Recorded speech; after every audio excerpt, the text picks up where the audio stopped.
이 시간 하나님의 말씀을 찾아보겠습니다. 오늘 우리에게 주시는 하나님의 말씀은 신약성경 디모데후서 3장 12절에서 17절 말씀입니다. 저와 여러분이 교독해서 한 절씩 읽고 마지막 절인 17절은 다 같이 읽겠습니다. 무릇 그리스도 예수 안에서 경건하게 살고자 하는 자는 박해를 받으리라.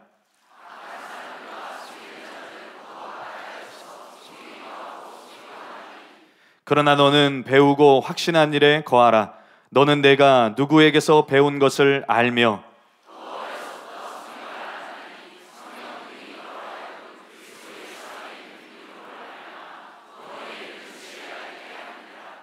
모든 성경은 하나님의 감동으로 된 것으로 교훈과 책망과 바르게 함과 의로 교육하기에 유익하니 이는 하나님의 사람으로 온전하게 하며 모든 선한 일을 행할 능력을 갖추게 하려 함이라.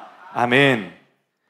이제 담임 목사님께서 나오셔서 성경이 새로 추가될 가능성은 전혀 없는가, 이런 제목으로 하나님의 말씀 선포해 주시겠습니다.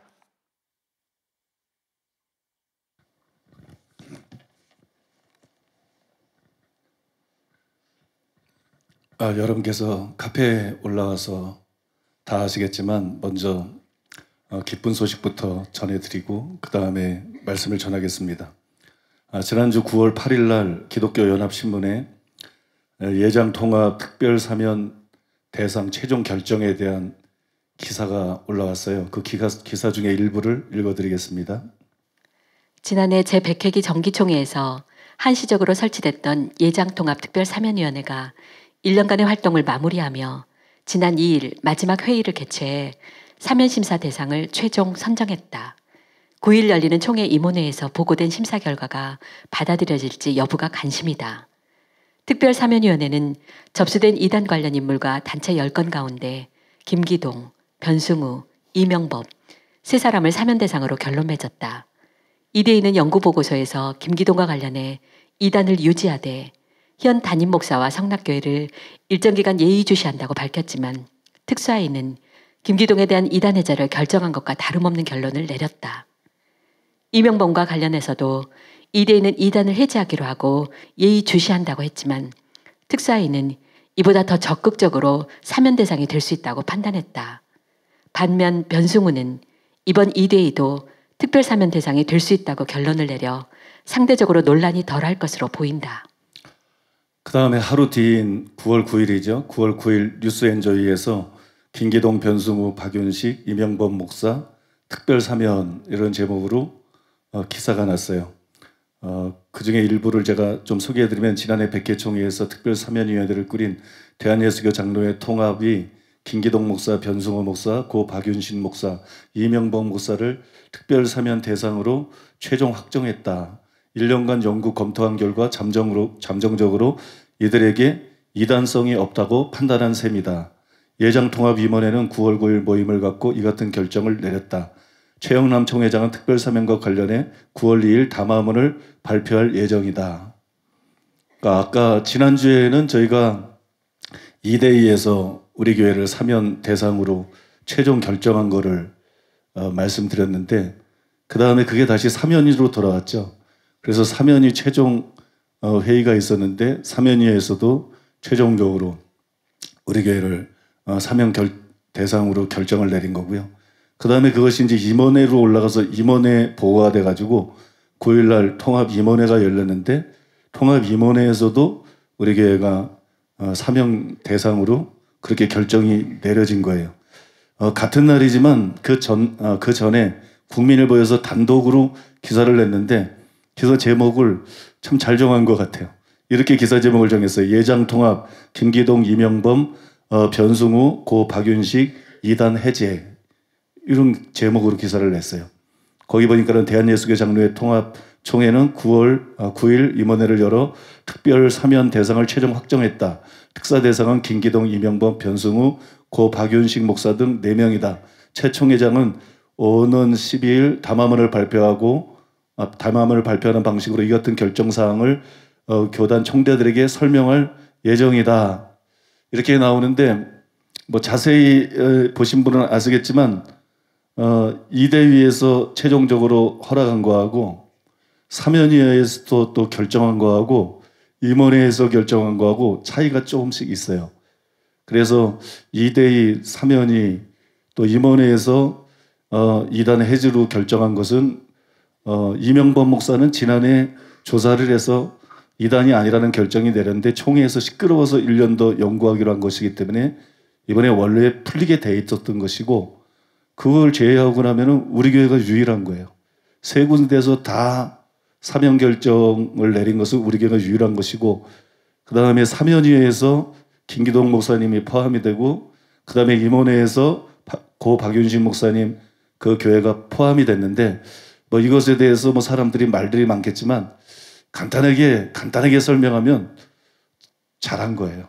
그 총회장님이 굉장히 잘하신 거예요. 이게 왜 그러냐 그러면, 여러분 교계 언론이나 목사들 중에서는 뭐 이단을 해지한다 뭐 난리들이에요. 근데 이것이 얼마나 어처구니 없는 말인가. 왜냐 그러면 여러분 통합사면위에서 통일교를 해제했습니까? 전도관을 해제했습니까? 몰묘교를 해제했습니까? 몰봉교를 해제했습니까? 여호와 증인을 해제했습니까? 신천지를, 정확한 이단들은 하나도 건드리지 않았어요. 그 다음에 이런 이단하고 약간 좀 레벨이 다른 이단이 있어요. 준 이단이라고나 할까? 그게 여러분 안식교예요. 예를 들어 옛날에 빌리그리암 성회가 한국에서 했을 때 빌리그리암이 한국에 안 올라 그랬어요. 왜냐면 안식교를 한국에서 이단이라고 그랬기 때문에. 미국에서는 안식교를 정통 기독교로 그때 그랬어요. 지금 어떤지 모르겠어요. 빌리그리암 당시 때. 그래서 이 안식교는 통일교나 이런 거하고는 약간 좀 틀려요. 이건 약간 좀 틀려요. 그러나 엘렌 G 화이트은 계시를 받아들여서 율법주의적인 성향도 있고 시한부 종말론적인 성격도 있기 때문에 이 정통 기독교하고는 분명히 다르고, 뭐 이단이라도 해도 무방한 거예요. 안식교에서 이번에 올라왔어요. 사면위에서부터 그냥 탈락시켰어요. 뭐 2대2도 물론이고 사면위에서도 탈락시켰어요. 나머지는 여러분 거기 누가 자기를 재림예수라 그럽니까? 거기 누가 무슨 뭐가 있어요? 뭐가? 김기동 목사님은 귀신론을 전하지 않습니까? 그거 포기했다고요.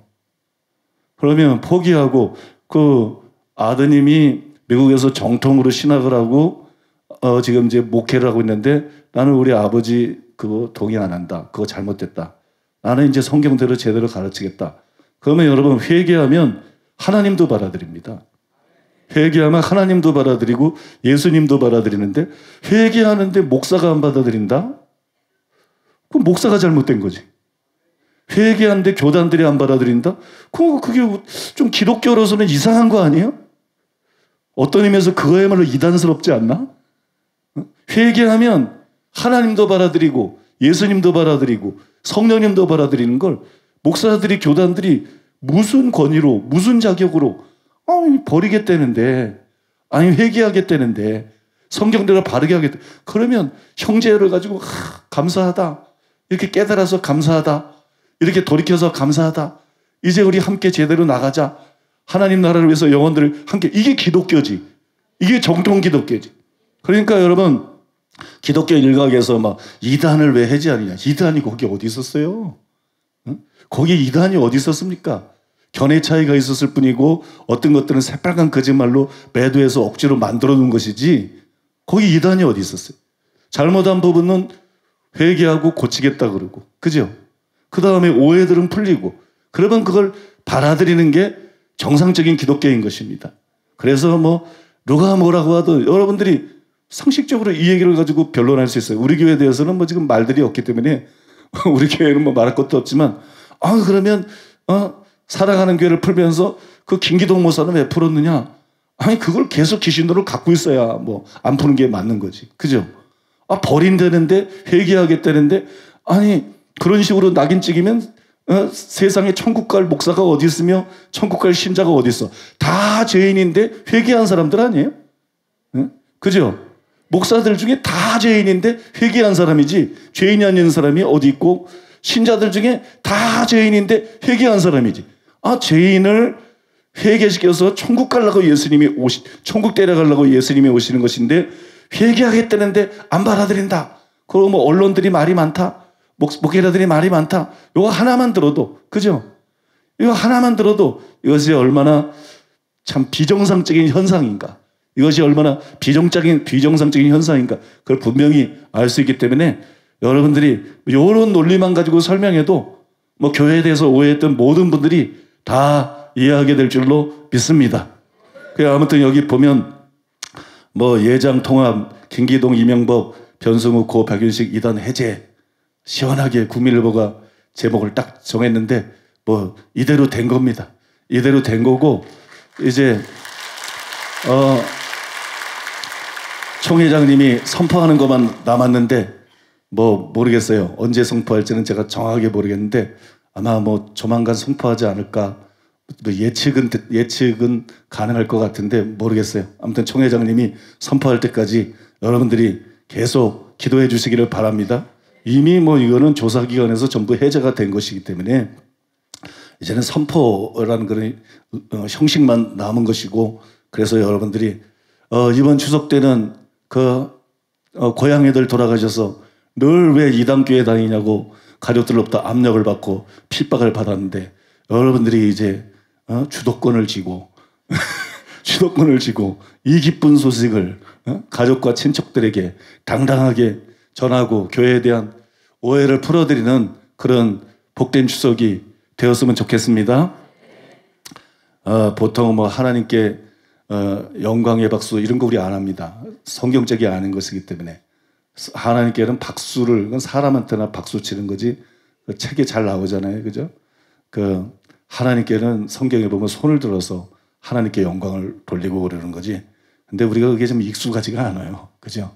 벌들 때만, 벗을 때만 손을 들어 해가지고 그게 좀 익숙하지가 않은데, 아무튼 여러분들이 중심으로 하나님께 감사하고, 제가 여러분들에게 뭐 이런 얘기는 안 할 생각이었는데 저는 그러려고 그래요. 저는 이번에 총회장님이 선포하면 최선을 다해서 하나님께 감사하고, 또 최선을 다해서 하나님께, 저 개인적으로는 최선을 다해서 감사의 말을 드리려고 그래요. 뭐 우리가 개인적으로도 감사한 일이 있을 때는 감사의 말을 드리는데, 내가 언제 헌금 얘기하는 거 봤어요? 그죠? 이게 도대체 몇 년 만입니까? 그죠? 그러나 입으로만 감사하면 그게 진짜 감사하겠느냐? 저 개인적으로는 그러려고 그러는데 여러분은 뭐 따라하든지 말든지 개인적으로 개인 신앙 따라서 뭐 알아서 하시기 바랍니다. 네, 지난 시간에 네 번째를 말씀드렸죠. 신약 27권은 과연 절대적인 권위를 가진 정경인가? 그거를 지난 시간에 말씀드렸어요. 그걸 설명하면서 네 가지로 설명을 드렸습니다. 첫 번째는 사도직의 목적을 통해서 설명드렸고, 두 번째로는 사도들에게 주신 약속에 대해서 말씀을 드렸고, 세 번째로는 신약 성경의 자증에 대해서 말씀을 드렸고, 네 번째로는 신약 성경 저자들의 자의식을 예로 들어서 신약 성경이 틀림없이 정경이다, 하나님의 말씀이다, 그거를 설명해 드렸습니다. 오늘은 이제 다섯 번째부터 말씀을 드릴 상황인데, 이 다섯 번째를 설명하기 전에 먼저 여러분들이 한 번쯤은 가졌을 수도 있는 궁금한 상황을 하나 다루기를 원합니다. 구약 39권이 성경이다, 이걸 믿는 건 쉬워요. 왜 쉽죠? 유대교의 정경이기 때문에, 그 다음에 예수님이 성경으로 인정했기 때문에, 그 다음에 사도들도 성경으로 인정했기 때문에 구약 39권이 정경이다, 이걸 믿는 거는 쉬워요. 그러나 신약 27권은 왜 정경이죠? 신약 27권은 왜 성경일까요? 2000년이 넘도록 유대교는 예수님을 인정하지 않고 있어요. 2000년이 지나도록 유대교는 또한 신약 성경을 인정하지 않습니다.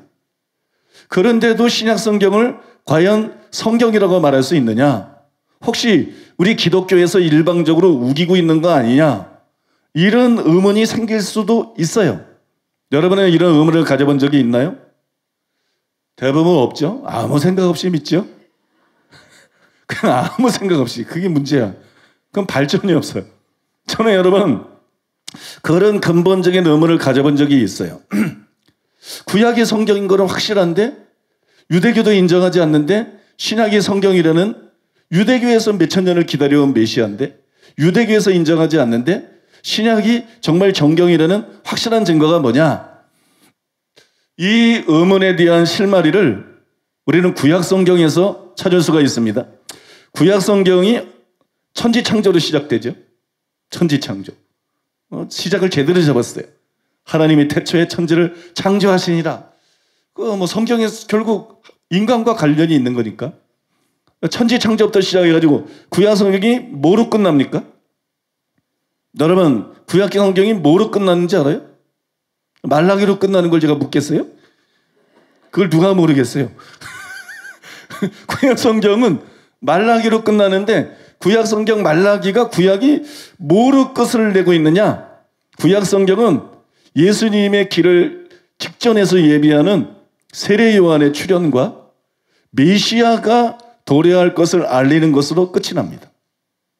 세례 요한과 메시아가 출현할 것을 알리는 것으로 구약 성경이 끝나요. 말라기 4장 5절로 6절. 보라, 여호와의 크고 두려운 날이 이르기 전에 내가 선지자 엘리야를 너희에게 보내리니 그가 아버지의 마음을 자녀에게로 돌이키게 하고 자녀들의 마음을 그들의 아버지에게로 돌이키게 하리라. 돌이키지 아니하면 두렵건대 내가 와서 저주로 그 땅을 칠까 하노라 하시니라. 말라기 3장 1절. 만군의 여호와가 이르노라. 보라, 내가 내 사자를 보내리니 그가 내 앞에서 길을 준비할 것이요 또 너희가 구하는 바 주가 갑자기 그의 성전에 임하시리니 곧 너희가 사모하는 바 언약의 사자가 임하실 것이라. 여호와의 크고 두려운 날이기 전에 내가 선지자 엘리야를 너희에게 보내겠다. 예수님 오리라 한 엘리야가 바로 세례 요한이다. 그렇게 말씀했죠. 세례 요한의 출현에 관해서 예언한 것이죠. 그 다음에 내가 내 사자를 보내리니 그가 내 앞에서 길을 준비할 것이요 너희가 구하는 바 주가 갑자기 그의 성전에 임하시리니 메시아에 대한 예언입니다. 그죠? 세례 요한과 메시아가 출현할 것이다. 이 예언으로 구약 성경이 딱 끝이 납니다. 이렇게 딱 끝이 나요. 여기에 중간 시대에 대한 답이 있어요. 중간 시대 뭔지 아시죠? 말라기부터 신약이 기록되기까지 400년 동안 그 침묵기, 그죠? 선지자들이 없었어요. 이 중간 시대가 왜 생겨났느냐? 이 중간 시대에 대한 답이 여기 있어요. 왜 말라기 이후에 400년 동안 성경이 기록되지 않았을까요? 이스라엘 역사 내내 성경이 기록되어 오다가 왜 400년 동안 성경이 한 권도 기록되지 않은 것일까요? 표면적인 이유를 말씀드리면 세례 요한이 일어날 때까지 선지자가 일어나지 않았어요. 자, 이걸 기억해 보세요.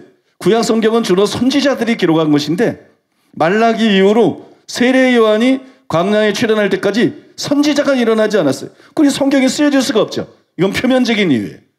더 중요한 내면적인 이유가 있습니다. 그 내면적인 이유가 뭐냐? 구루뎀이 잘 이것을 지적을 했는데 구약 성경이 뭐로 끝났다고요? 구약 성경이 세례 요한과 예수님의 출현을 알리는 거로 끝났다. 성경은 구속사 중심이에요. 빨간 줄이 흐른다 그러죠. 빨간 끈으로 이렇게 돼 있다 그러죠. 성경은 구속사의 역사고 구속사의 흐름을 기록한 것인데 세례 요한과 메시아가 오실 것이다. 예언 딱 하고 그럼 그 다음에 뭐가 있어야 돼요? 세례 요한이 나타나야 돼요. 그 다음 순서가 뭐예요? 구속사의 순서가 세례 요한이 실제로 나타나야 돼요. 그 다음에 예수님이 실제로 나타나야 돼요. 이해하세요 여러분? 그거로 구약이 딱 끝났으니까. 근데 세례 요한이 나타나요. 근데 400년 동안 안 나타나. 그건 쓸 게 없지. 더 이상 할 얘기가 없지. 그죠? 예수님이 안 나타나. 그러니까 쓸 게 없죠. 할 얘기가 없죠. 그래서 여러분 400년 동안 더 이상 계시가 주어지지 않은 거예요. 더 이상 선지자도 일어나지 않고 더 이상 계시가 주어지지 않고 또 여러분 더 이상 성경이 기록되지 않은 거예요. 그게 당연하다는 거예요. 또 하나 뭐가 당연한가? 메시아가 이제 출현했어요. 자, 400년 동안 성경이 기록되지 않았어요. 400년 동안 기록이 안 됐다가 갑자기 또 왜 성경을 기록하느냐? 이유는 구약의 마지막으로 예언된 세례 요한과 메시아가 출현했어요. 그리고 그 메시아가 오셔서 구약 성경에 예언된 그 구속의 역사를 실제로 이루어 가십니다. 그죠? 구약 역사를 구약에 예언된 걸 실제로 이루어 가세요. 이것이 알맹이에요. 이것이 신구약을 통틀어서 구속사의 최고의 진수고 핵심이고 이게 알맹이에요. 이걸 기록해야 되겠어요? 안 해야 되겠어요? 이걸 기록해야 되죠. 그러니까 유대교가 믿는 구약으로 끝나면 안 되는 거죠. 신약 성경이 필연적으로 요구가 되는 거예요. 필연적으로 신약 성경을 기록해야 되는 것이고, 히브리 관점이니 뭐니 자꾸 뭐 절기 이거 헛소리, 거꾸로 가는 거예요. 거꾸로. 히브리 관점은 거의 뭐 준이단이라고 보면 돼. 그건 잘못된 것이에요. 뭐 기독교 서점에서 그 책을 파는데 그거 참 잘못된 것이에요. 그건 거꾸로 가는 거예요. 중요한 건 지금 구약이 아니에요. 중요한 건 지금 구약의 절기가 아니고 그게 예수님을 통해서 성취가 되었기 때문에 우리가 그걸 지킬 필요도 없는 것이고, 지금은 이제 예수님과 사도들을 통해서 우리에게 주신 새 언약과 복음과 그 사도들의 교훈을 지키면 되는 거예요. 여러분 믿습니까? 신약 성경에 입각해서 우리가 신앙생활하면 되는 것이, 그러니까 신약 성경이 반드시 메시아가 출현하지 않았기 때문에 400년 동안 공백기가 있을 수밖에 없었던 것이고, 메시아가 출현했기 때문에 이제는 여러분 신약 성경이 기록되어야 될 필요가 생긴 것이고, 그리고 여러분 그것이 또한 성경이 될 수밖에 없는 것입니다. 여러분 믿으십니까? 그러니까 구약 성경뿐만이 아니라 신약 성경도 성경이고, 유대교의 구약 성경에다가 기독교에서 자의적으로 신약 성경을 덧붙인 게 아니다. 이것은 필연적인 일이었다. 믿습니까? 이것은 필연적인 것이고 필수적인 것이고 이것은 지극히 정당한 것이었다. 그러므로 구약 39권 못지않게 신약 27권도 정경이다. 성경이다. 하나님의 말씀이다. 여러분 이해가 확 되시죠? 그러니까 여러분 우리가 이걸 성경으로 믿어야 되는 거예요. 세례요한에 대해서 좀 얘기를 해보겠습니다. 세례요한이 주님의 길을 예비하는 자예요. 세례요한은 주님의 길을 예비하는 자. 그러면 세례요한만 주님의 길을 예비하는 자냐? 그렇지 않아요. 구약의 모든 선지자들이 일정 부분 예수님의 길을 예비하는 자였어요. 왜냐? 구약의 모든 자들이 한 부분이라도 예수님에 관해서 예언했기 때문에. 그래서 여러분 구약의 선지자들도 예수님의 길을 예비하는 자였어요. 그래서 구약의 성격은 뭐냐? 그 저자들이 예수님의 길을 예비하는 자였기 때문에 구약의 성격은 한마디로 말해서 예비적인 성격을 갖고 있어요. 구약은 궁극적인 진리가 아니에요. 궁극적인 메시지가 아니에요. 구약은 예비적인 것이에요. 여러분 믿습니까? 구약은 예비적인 것이에요. 그렇기 때문에 구약의 모든 예언이 예수님에게 집중이 돼가지고 성취가 된 거예요. 예비적인 것이기 때문에 예수님에게 와가지고 구약의 모든 예언들이 전부 성취가 됩니다. 그래서 예수님이 그래서 성경에 보면 이런 말씀이 있어요. 마태복음 5장 18절에 보니까 진실로 너희에게 이르노니 천지가 없어지기는 율법의 1.1획도 결코 없어지지 아니하고 다 이루리라. 율법이 1.1획도 없어지지 않고 다 이루리라. 이게 무슨 말이에요? 다 지켜야 된다 이런 말이 아닙니다. 다 이루리라. 율법도 예언이에요. 선지자만 예언이 아니에요. 이사야, 예레미야, 에스겔, 다니엘 이런 사람만 예언한 게 아니에요. 율법이 예언을 한 거예요. 성막이 예언을 한 거예요. 짐승들이 예언을 한 거예요. 절기들이 예언을 한 거예요. 히브리서에 보면 안식일이 예언을 한 거예요. 믿습니까? 그게 전부 신년도 예언이고, 누가복음 4장 18절 보면 신년도 예언이고, 이 모든 것이 예언이에요. 바로 여러분 메시아에 대한 예언입니다. 믿습니까? 그래서 율법이 다 이루어진다. 누구에게서 다 이루어질 거야? 당연히 예수님에게서 다 이루어지는 거예요. 믿습니까? 1.1획도 떨어지지 않고 다 이루어지는데 예수님에게서 이루어지는 거예요. 그래서 요한복음 19장 30절에서 예수님이 이제 율법을 다 이루어야 돼. 선지자를 다 이루어야 돼. 구약성경의 예언을 다 이루어야 돼. 그래서 예수님이 이 땅에 오셔서 하나하나 다 이뤄갔어요. 마태복음이 그거 말하는 거잖아요. 기록되었을 때 이 말씀에 응했다. 이 선지자의 말씀. 예수님은 태어날 때부터 예언을 이루기 시작해가지고 설교할 때에도 기적을 행할 때에도 계속 예수님이 예언을 이뤄가셨어요. 그러다가 예수님이 십자가를 지셨어요. 이것이 예언의 정점이에요. 십자가에서 인류를 위한 모든 피를 흘렸어요. 이것이 구약에 죽은 모든 짐승들이 예표하는 거예요. 그러고 난 다음에 예수님이 돌아가시기 전에 말씀하십니다. 다 이루었다. 다 이루었다. 율법의 1.1획도 한 적도 없어지지 않고 다 이루리라. 그때 예수님이 십자가에서 죽으시기 전에 다 이루었다. 이제 다 했다. 내 사명을 다 했다. 성경에 기록된 모든 예언들, 하나님의 계획을 내가 다 이루었다. 그리고 돌아가셔요. 그러니까 구약이라는 것은 메시아에 대한 예언이고 신약이라고 하는 것은 그 예언의 성취를 다룬 책이에요. 그러면 예언이 더 중요해요? 예언의 성취가 더 중요해요? 예언의 성취가 더 중요하지. 그런데 여러분, 예언을 다룬 구약은 성경이 됐는데 예언의 성취를 다룬 신약은 뒤에서 써졌으니까 성경이 아니다. 이건 정상적인 생각이 아니죠. 구약이 성경이라면 신약은 배나 더 성경이 되어야 됩니다. 믿습니까? 구약이 성경이라면 신약은 배나 더 성경이 되어야 되고 구약이 정경이라면 신약은 배나 더 정경이 되어야 돼요. 그래서 유대교가 바른 것이 아니라 기독교가 바른 것입니다. 믿습니까? 기독교가 바른 것이에요. 우리가 이스라엘을 사랑해야지만 너무 유대교 이거 좋지 않은 것입니다. 그거 바르지 않은 것입니다. 기독교가 정통입니다. 믿습니까? 기독교가 적장자입니다. 기독교가 이 시대에 바른 하나님의 뜻입니다. 기독교가 인류의 희망입니다. 그래서 여러분, 구약뿐만이 아니라 신약도 성경이다, 정경이다. 그걸 우리가 확실히 받아들여야 되는 것이에요.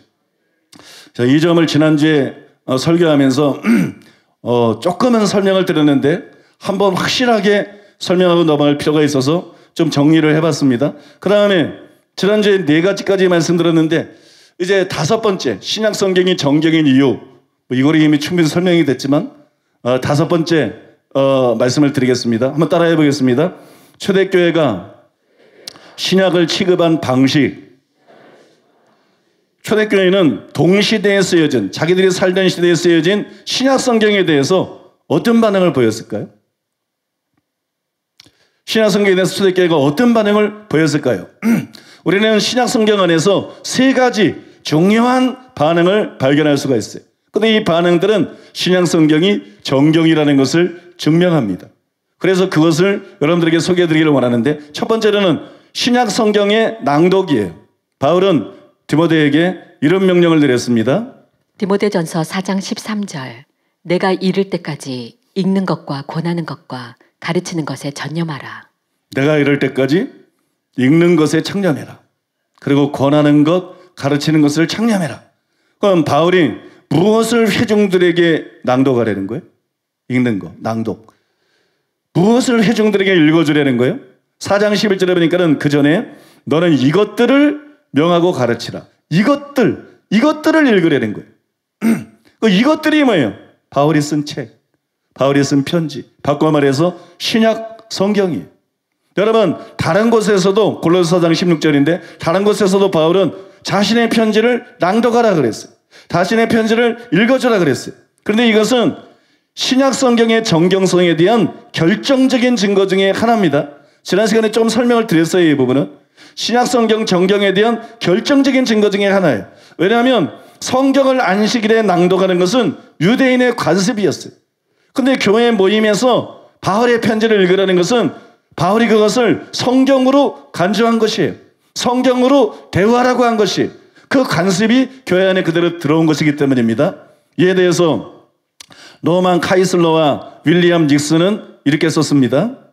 하나님으로부터 온 권위 있는 말씀을 공중 앞에서 읽는 것은 오래 지속된 실천 방법이었다. 모세와 여호수아도 그렇게 했으며 에스라와 레위 사람들이 하나님의 율법책을 낭독하고 그 뜻을 해석하며 백성으로 그 낭독하는 것을 다 깨닫게 한 것처럼 요시아 왕도 자기 백성들에게 성경을 읽어주었다. 사도들의 서신을 교회에서 봉독하는 것은 이처럼 장구한 예언적 관습을 계승한 것이었다. 자, 충분히 이해가 되시죠? 자, 2번째로 따라해 보겠습니다. 신약 성경의 회람. 초대교회는 신약 성경을 어떻게 대했는가? 그걸 낭독했다. 이건 성경으로 인정한 거예요. 예배 때 낭독했다. 2번째로는 이 신약 성경을 회람시켰다. 골로새서 4장 16절. 이 편지를 너희에게서 읽은 후에 라오디게아인의 교회에서도 읽게 하고 또 라오디게아로부터 오는 편지를 너희도 읽으라. 회람을 시켰죠. 그죠? 딴 교회에 보낸 편지를 받아가지고 자기가 읽고 이 교회에 보낸 편지를 또 다른 교회에 보내서 읽게 하고, 이렇게 여러분 신약 성경을 회람화시켰어요. 이거 굉장히 중요합니다. 여기서 뭐가 나타나요? 교회를 한 교회에게 편지를 썼어요. 내가 어떤 한 사람에게 편지를 쓰면 그 편지는 그 사람에게 의미가 있는 거지 다른 사람의 의미가 없어요. 그죠? 그러니까 다른 사람이 읽을 필요도 없죠. 또 읽어서도 안 되죠. 특히 연애 편지 같은 거. 그럼 읽어서 안 되죠. 내가 옛날에 연애할 때 아가서를 써서 보냈어요. 얼마나 연애 편지도 성경적으로 했는지.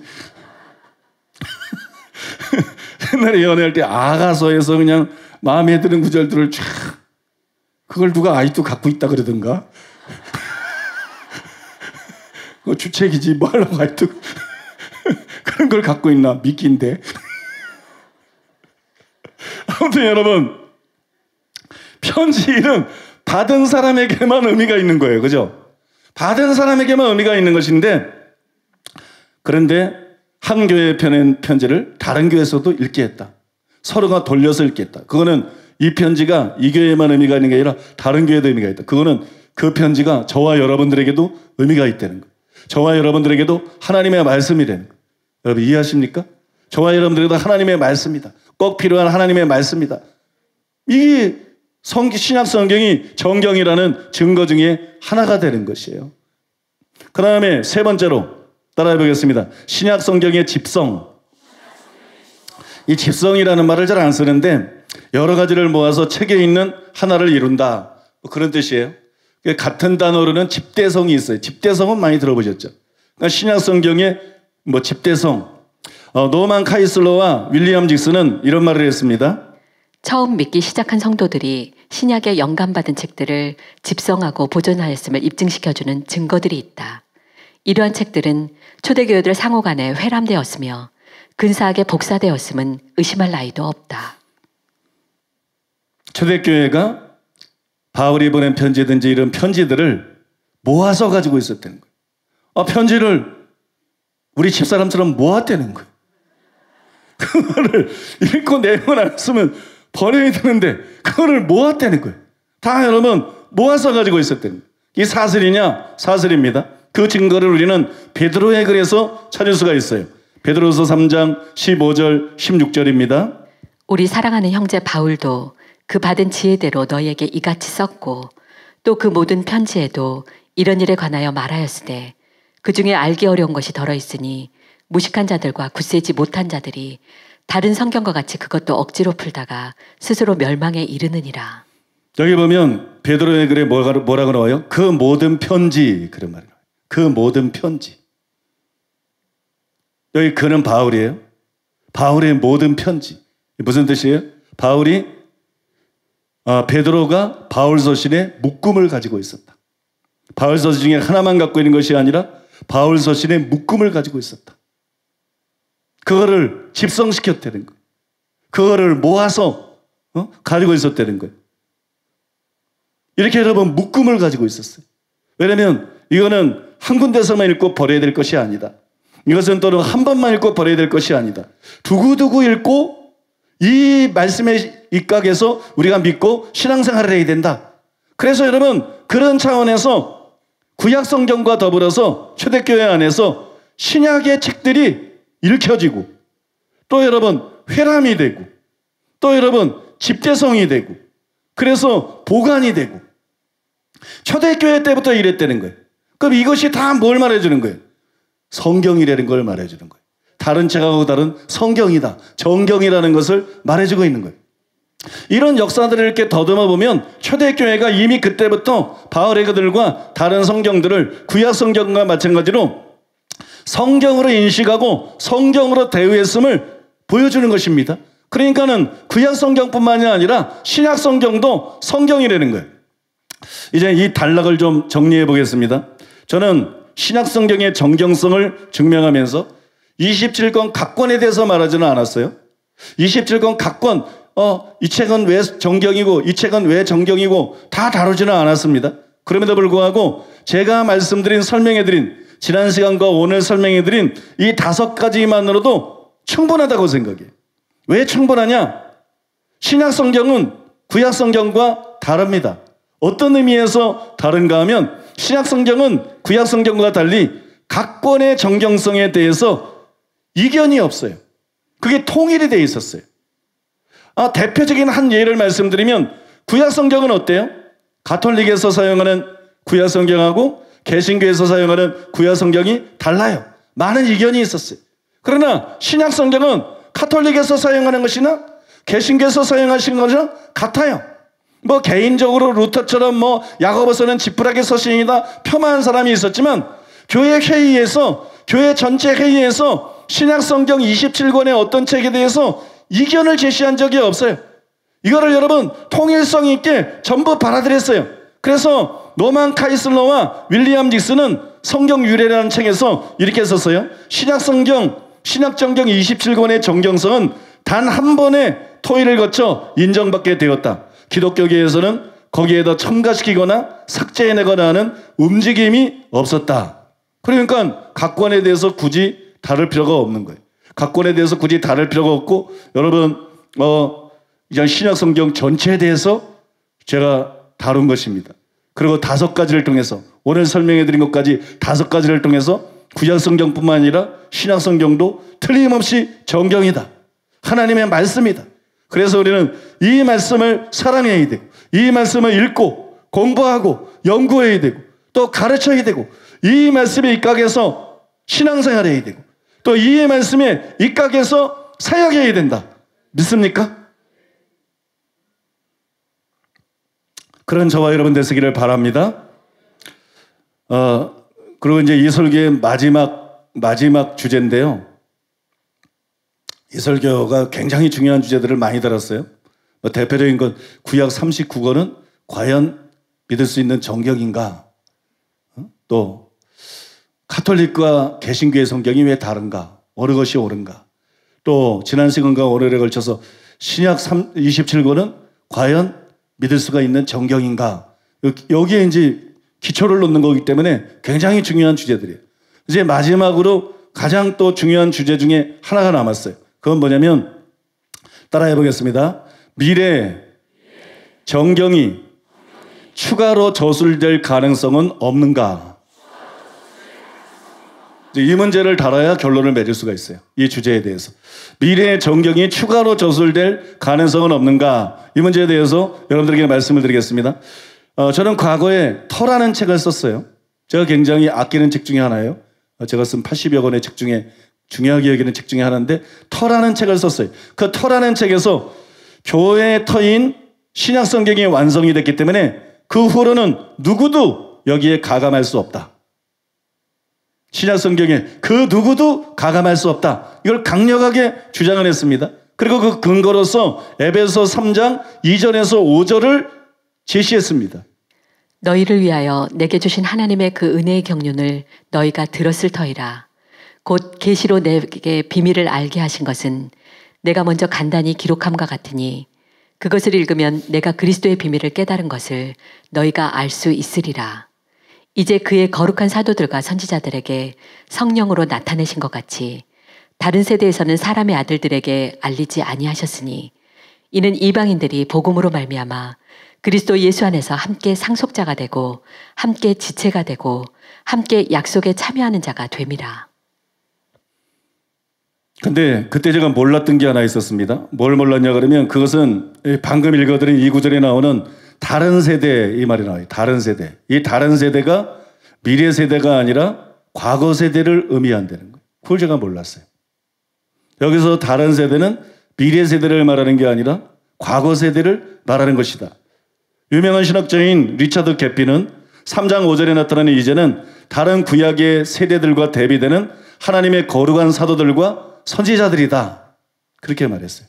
또 주석 중에서 제일 권위 있는 주석으로 통하는 WBC 주석에서 앤드루 링컨은 비밀에 대한 저자의 개념은 오직 이제는 나타났으나 전에는 그렇지 않았던 하나님의 감추었던 목적을 포함한다. 심지어 구약 성경의 저자들도 이방인들에게 임하도록 되어 있는 그 같은 복을 알지 못했다. 그렇게 썼습니다. 그러니까 여기 말하는 다른 세대는 미래 세대를 말하는 게 아니라 사도들의 세대가 이제는이죠. 성경에 기록된 그 세대, 사도들의 세대가 이제는인데, 성경을 기록하기 위한 계시가 주어진 시대, 특별 계시라 그럽니다. 신학적으로는 특별 계시가 주어진 시대. 이제는 사도들의 시대. 근데 이런 걸 다른 세대는 주지 않았다. 이게 미래 세대가 아니라 과거 세대, 구약 시대를 말하는 거예요. 그러니까 구약의 선지자들을 말하는 거예요. 구약의 선지자들에게는 계시가 안 주어졌는가? 주어졌어요. 주어지긴 했는데 그들에게는 특별 계시가 안 주어졌는가? 주어졌어요. 그래서 그들의 글이 구약 성경이 됐어요. 근데 신약의 사도들에게 알려준 것을 구약의 선지자들에게는 알려주지 않았다는 거예요. 신약의 사도들에게 알려준 복음이나 그런 신약교회에 필요한 진리들에 관해서는 구약의 선지자들에게 알려주지 않았다는 거예요. 그러니까 여기 다른 세대는 미래 세대가 아니라 과거 세대입니다. 즉 구약 세대를 의미하는 거예요. 개정판을 보면 이게 헷갈려요. 의미가 분명히 안 나타나 있어요. 그러나 다른 번역본들에는 이게 굉장히 선명하게 나타나 있습니다. 공동번역. 지금은 하느님께서 성령의 힘을 빌려 그 심오한 계획을 당신의 거룩한 사도들과 예언하는 사람들에게 나타내 보이셨지만 전에는 지금처럼 인간에게 알려주시지 않았었습니다. 새번역. 지나간 다른 세대에서는 하나님께서 그 비밀을 사람의 아들들에게 알려주지 아니하셨는데 지금은 그분의 거룩한 사도들과 예언자들에게 성령으로 계시하여 주셨습니다. 현대인의 성경. 지금은 그 계획이 성령님을 통해 그리스도의 거룩한 사도들과 예언자들에게 알려졌으나 전에는 사람들에게 알려지지 않았습니다. 여기 보면은 전에는 그랬죠. 다른 세대를 갖다가 전부 다 전에는, 과거에는, 그죠? 이전 세대에는 뭐 이렇게 번역했어요. 그럼 이게 왜 중요하냐 그러면 그렇다면 이 구절은 신약 성경의 정경을 닫고 있는 구절이 아니다. 그렇게 생각할 수 있기 때문에. 신약 성경의 정경을 닫고 있는 구절이 아니다. 다른 세대에게는 주지 않았다 그러는 게 미래 세대면 바울이 받았던 계시들이 미래에는 주어질 수 없다는 것인데, 그죠? 이게 과거 세대를 의미하니까 신약 성경의 정경을 닫고 있는 것은 아니죠. 그러니까 이 구절은 정경 추가가 불가능하다 이렇게 말하고 있는 구절은 아니라는 거예요. 제가 터라는 책을 쓸 때는 그래서 이 구절에 근거해서 특별 계시는 끝났고 정경 추가는 불가능하다 그렇게 믿었던 거예요. 물론 그게 맞는 거예요. 뭐 그게 생각이 바뀐 건 아니에요. 근데 적어도 이 구절은 정경 추가를 막고 있는 구절은 아니라는 거죠. 그러면 그래서 이런 의문이 생길 수가 있어요. 그렇다면 신약 성경은 계속 쓰여지거나 더해질 수가 있는가? 이런 의문이 여기서 나올 수도 있겠죠. 그죠? 이걸 근거로 해서 정경 추가가 불가능하다고 주로 설명을 해왔으니까 그런 의문이 나올 수 있어요. 답은 절대로 그렇지 않습니다.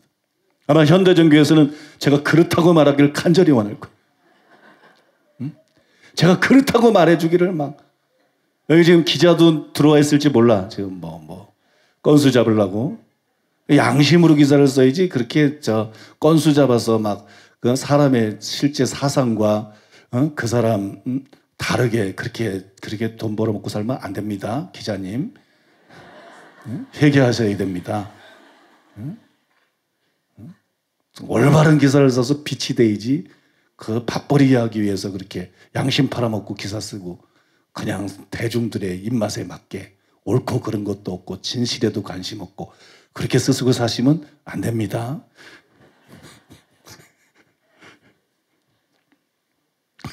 아무튼 여러분 뭐 얘기했나요? 현대전교에서는 굉장히 이걸 원하겠지만 절대로 아니에요. 성경은 추가될 수가 없어요. 또 1세기 사도들 이후에 특별 계시는 그 누구에게도 주어지지 않습니다. 아무리 위대한 하나님의 사람에게도 단 한 줄도 단 한마디도 여러분 더 이상 특별 계시는 주어지지가 않습니다. 그러면 왜 신약 성경이 완성된 후에 성경이 더해질 수가 없는 것일까요? 그걸 우리가 알아야 돼요. 그래야 여러분 정말 신비주의나 아니면 이단이나 사이비들에게 미혹이 되지 않는 거예요. 그 이단이 뭐예요? 자꾸 새로운 얘기를 한다고. 새로운 얘기. 그죠? 자꾸 새로운 얘기. 성경에 나오지 않는 어떤 새로운 계시, 어떤 새로운 주장, 어떤 새로운 이래서 그 이단이 되는 거예요. 근데 신약 성경이 종결됐고 특별 계시가 더 이상 주어질 수 없다는 게 분명하면 누가 예수님을 만났다 그러든 누가 천국을 갔다 왔다 그러든 누가 지옥을 갔다 왔다 그러든 누가 천사의 방문을 받았다 그러든 누가 특별한 계시를 받았다 그러든 그죠? 뭐 몰몬교처럼 뭐 금판을 천사가 줬다고 거짓말을 하든 뭐를 하든 신경 쓸 이유가 없는 거예요. 하나도 여러분 신경 쓸 이유가 없는 거예요. 우리는 그런 것에 신경을 끄고 성경 말씀에 청렴하면 되는 거예요. 그래 은사사역을 해도 성경 안에서 성경적으로만 해나가면 되는 거예요. 여러분 믿습니까? 그래서 이 문제를 분명하게 정립하는 것이 굉장히 중요하다는 것입니다. 자, 특별계시는 신약성경과 함께 끝났어요. 그 다음에 더 이상 그런 사도들은 없어요. 신약의 사도들과 같은 그런 사도들은 없어요. 그 다음에 더 이상 성경이 추가가 되지 않습니다. 정경은 완성되었습니다. 그러면 이제 목사님 그렇다면 그 증거가 뭡니까?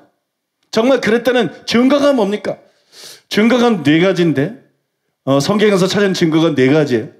근데 여러분 오늘의 시간 관계상 그 중에 한 세 가지 정도만, 너무 바쁘면 한 두 가지만 할지도 몰라요. 아무튼 그 중에 한 세 가지 정도만 설명을 드리고 오늘 설교를 끝낼 줄 알았는데 명절 끝나고 보십시다. 이 연속극 같은 거니까 빠지면 안 돼. 연속극은 꼭 제 시간에 챙겨봐야 돼. 빠지면 안 돼. 그러니까 여러분 추석 마치고 난 다음에 뵙도록 하겠습니다.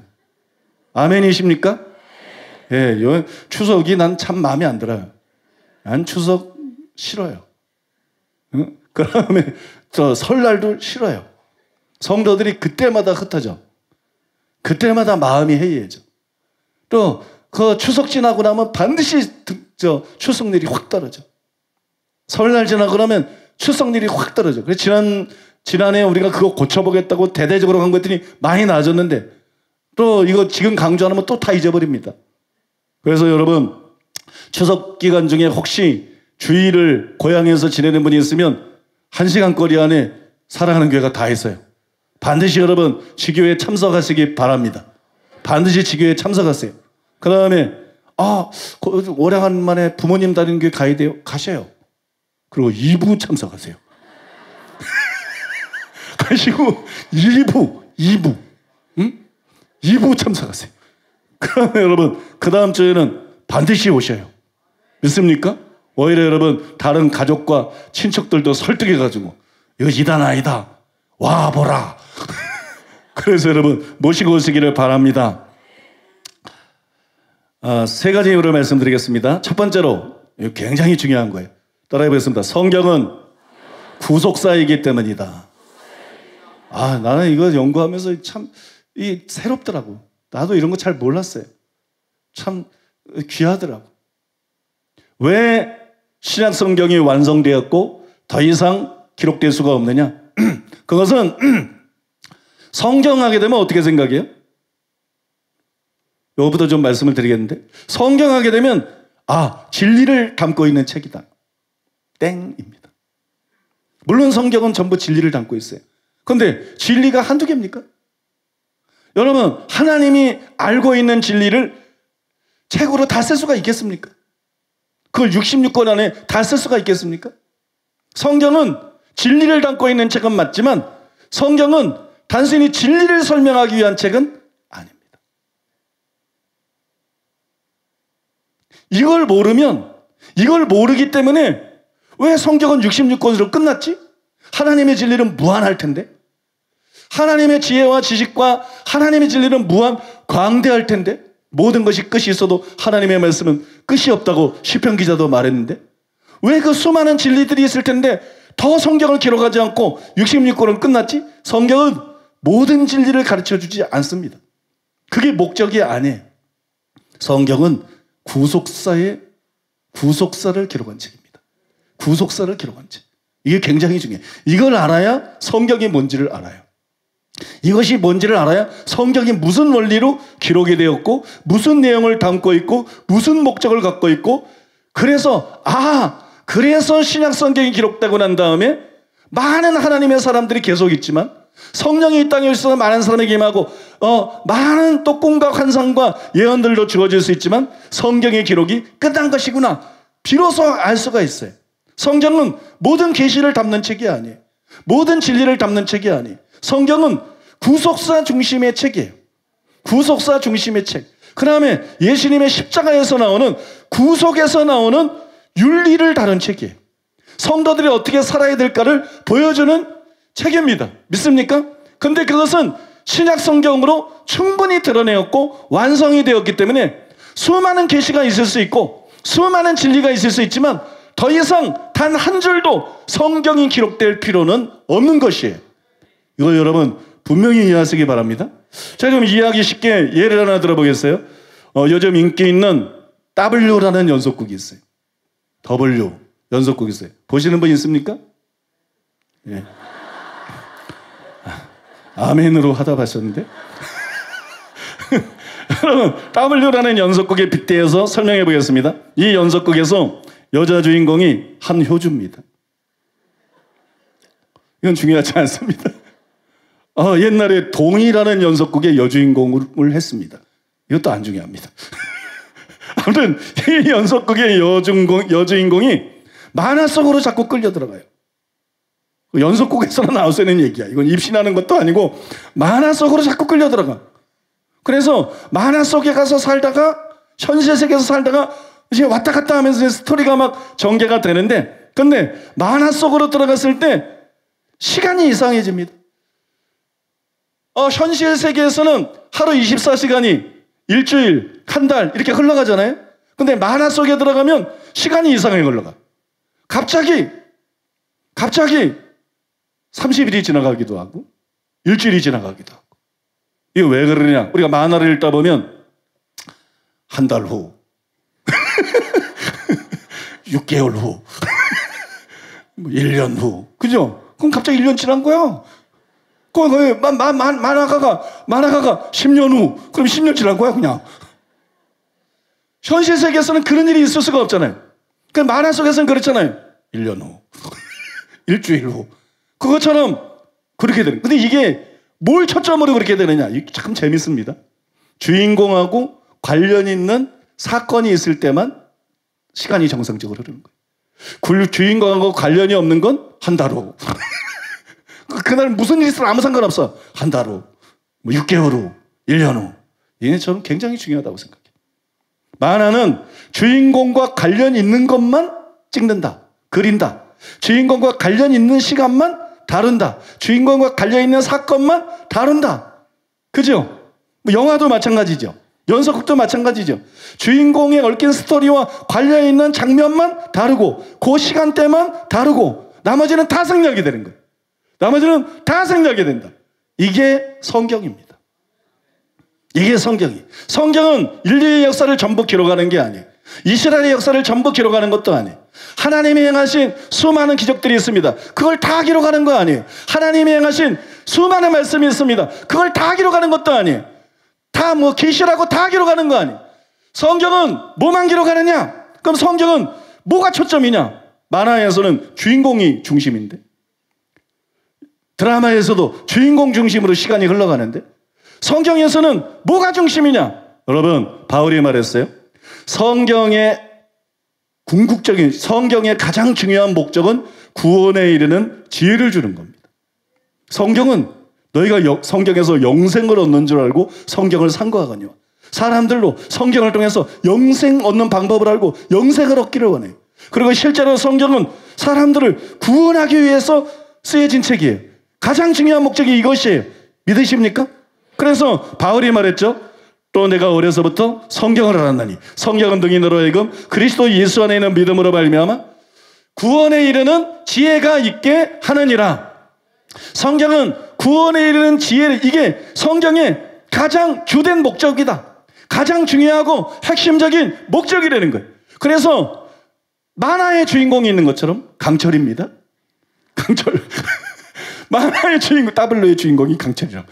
아무튼 만화의 주인공이 있는 것처럼 또 드라마의 주인공이 있는 것처럼 구약에도 주인공이 있고 신약에도 주인공이 있고 성경에도 주인공이 있습니다. 근데 그 주인공이 누구냐? 구원자입니다. 메시아, 그리스도. 믿습니까? 성경은 구원에 이르는 지혜를 주는 게 목적이기 때문에 성경에 주인공이 있는데 메시아다. 바꿔 말해서 예수님이 성경의 주인공이에요. 그래서 구약 성경은 구약의 모든 일, 모든 기적, 모든 계시를 쓴 게 아니에요. 예수님과 직간접적으로 관련 있는 거. 룻기는 예수님하고 무슨 관련이 있습니까? 할머니잖아. 예수님 할머니, 다윗의 할머니라서 예수님의 조상이잖아. 여러분, 예수님과 관련 있는 것만, 이거는 꼭 예수님과 관련 있는 것 중에서 성령님이 판단해가지고, 이거는 꼭 사람들이 알아야 된다. 그래야 예수님을 잘 이해할 수 있다. 메시아를 잘 이해하고 믿을 수 있다. 그런 것만 전부 성령님이 뭐 하는 게 구약성경입니다. 여러분, 이해가 되시죠? 그게 구약성경. 성경은 예수님 중심으로 스토리가 전개가 됩니다.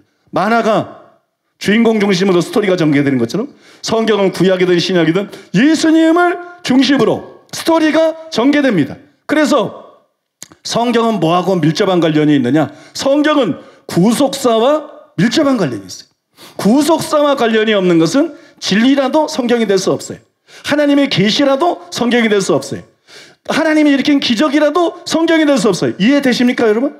성경은 구속사하고 뗄래야 뗄 수가 없는 구원에 이르는 지혜를 주는 게 목적이기 때문에 여러분, 구속사와 밀접한 관련이 있어요. 이것을 유명한 신학자 웨인 그루뎀이 이렇게 지적을 했어요. 성경의 기록은 근본적으로 구속 역사에 있어서 하나님의 위대한 행위와 관련되어 있음을 잊지 말아야 된다. 그 다음에 우리나라의 박형영 박사님 역시 신약 정경과 구속 역사, 제목 자체가 좋아요. 글의 소제목인데 신약 정경과 구속 역사, 이거 뗄 수가 없다는 거예요. 성경과 구속 역사, 이거 뗄 수가 없다는 거예요. 그런 제목을 이렇게 말을 했어요. 구속 역사가 신약 정경의 전시장이라고 할 수 있다. 여기에서 정경의 개념이 우리에게 알려지기 시작한다. 정경을 바로 이해하는 데 본질적인 것은 구속 역사의 개념이다. 신약과 전체 성경은 하나님의 나타내시고 구속하시는 사역의 기록이며 증거요 증언인 것이다. 그리고 성경의 관심은 이 역사를, 즉 구속의 역사를 확증하는 데 있다. 참 매력 있지 않나요? 구속 역사가 신약 성경의 전시장이다. 여기에서 정경의 개념이 우리에게 알려지기 시작한다. 정경, 아까 말씀드렸죠? 정경, 성경이라는 게 뭔가? 성경은 무엇을 쓴 것인가? 하나님이 계시한 거니까 성경이야. 하나님의 말씀이, 하나님 말씀이 한둘이에요? 하나님 지금도 말씀하셔. 하나님이 신약 성경 완성되고 난 다음에 벙어리가 되셨나? 하나님은 지금도 말씀하셔. 요엘이 말한 대로 꿈과 환상과 예언과 입신 같은 게 지금도 일어나고, 그죠? 천사의 방문도 지금도 일어날 수 있는 일이고, 하나님은 지금도 말씀하셔. 그렇다고 이게 성경이냐? 그럴 수 없는 거예요. 성경은 구속사를 다루는 거예요. 구속사. 믿습니까? 성경은 구속사와 밀접한 관계가 있는 거예요. 특별계시와 일반계시의 중요한 차이점이 뭐냐? 특별계시는 예수님의 구속사와 직접 관련이 있는 거예요. 그거를 근본적으로 설명하고 확립하는데 직접 관련 있는 것이 여러분 사도들이 받았던 특별계시인 것이, 그리고 여러분 그 기록이 성경이 된 것입니다. 그래서 이건 굉장히 통찰력 있는 지적입니다. 그 다음에 굉장히 중요한 지적이에요. 성경은 구원자인 예수님과 관련이 있는 것만 기록한다. 성경의 주인공은 바로 예수님이시다. 그래서 예수님께서 이렇게 말씀했습니다. 누가복음 24장 44절에 보니까는 또 이르시되 내가 너희와 함께 있을 때 너희에게 말한 바 곧 모세의 율법과 선지자의 글과 시편의 날을 가리켜 기록된 모든 것이 이루어져야 하리라. 선지자들만 예수님에 관해서 예언한 게 아니에요. 모세의 율법, 아까 율법이 1.1획도 없어진 거 다 이루리라. 모세의 율법이 모형으로 예언을 합니다. 예표로 예언을 합니다. 그림자로, 상징으로 예언을 합니다. 선지자들은 말로 예언했지만 이건 어떤 모형으로, 믿습니까? 어떤 예식을 통해서, 어떤 옷을 통해서, 어떤 절기들을 통해서 예수님에 대해서 예언합니다. 심지어 시편도 단순히 시를 쓴 게 아니에요. 예수님을 증거하고 있다는 거예요. 믿습니까?